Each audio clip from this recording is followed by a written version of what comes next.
কে সবার জন্য আনন্দময় করে তোলার জন্য আজকের ঈদ সামগ্রী বিতরণ কর্মসূচি হাতে গ্রহণ করা হয়েছে। রাব্বুল আলামিন, নিঃসন্দেহে মহৎ কাজ, ভালো কাজ। রাব্বুল আলামিন কৃত এই উদ্যোগকে মেহেরবানি করে কবুল আর মঞ্জুর করে নেন। রাব্বুল আলামিন যার নির্দেশনায় আজকে এই কর্মসূচি বাস্তবায়ন হচ্ছে, জনাব জাকির খান সাহেব, রাব্বুল আলামিন এই উদ্যোগকে ওসিলা করেন তাকে সার্বিক কল্যাণ দান করে দেন। রাব্বুল আলামিন তিনি নাকি অসুস্থ, তাকে আপনি সুস্থতা দান করে দেন, তার কারামুক্তির সুব্যবস্থা করে দেন। রাব্বুল আলামিন দ্রুত সময়ের মধ্যে যেন কারামুক্তি হতে পারে তৌফিক দান করে দেন। রাব্বুল আলামিন জনাব ইরফান ভূঁইয়া সাহেবের উদ্যোগে আজকের এই কর্মসূচি বাস্তবায়ন হচ্ছে, তাকে আপনি দুনিয়া ও আখিরাতের যাবতীয় কল্যাণ নসিব করে দেন।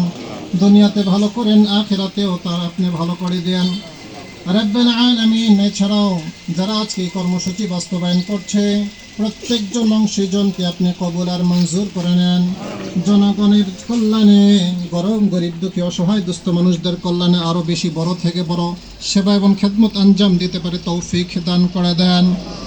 রাব্বুল আলামিন এই নেক কাজকে ওসিলা করে জনাব ইরফান ভূঁইয়া সাহেব আত্মীয় স্বজন মুরব্বিনে কেরামদের মধ্য থেকে তত সকলে যেন রক্ষা করতে পারে তৌফিক দান করে দেন। রাব্বুল আলামিন আমরা যে রোজাগুলো রেখেছি প্রত্যেকটি রোজাকে কবুল আর মঞ্জুর করে নেন।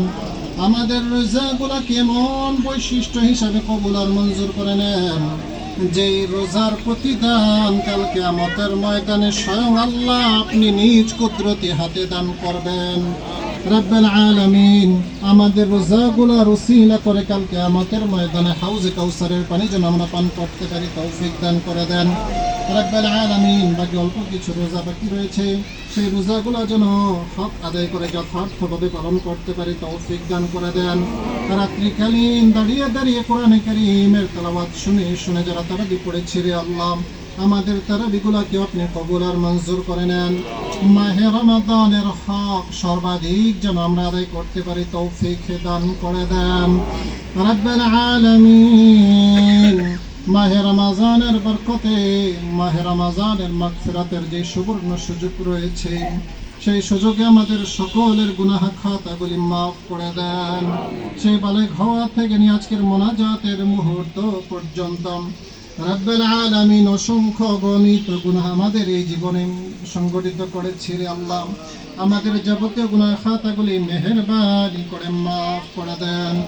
গুনাহে কবীরা সগীরা বিহক লা ইলাহা ইল্লাল্লাহু মুহাম্মাদুর রাসূলুল্লাহ।